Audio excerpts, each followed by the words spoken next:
Hello everyone. Today will be a really good plugin add-on for Blender.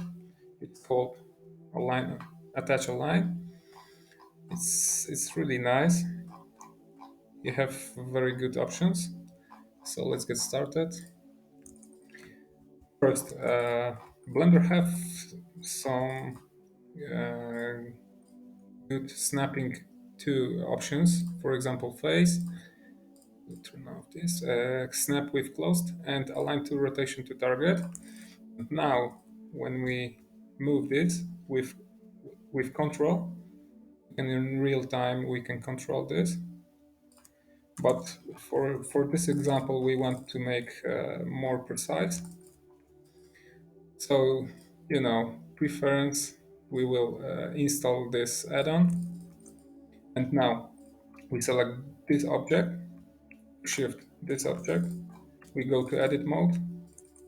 For example, we will select maybe this polygon here, this polygon with shift, right click, and attach align.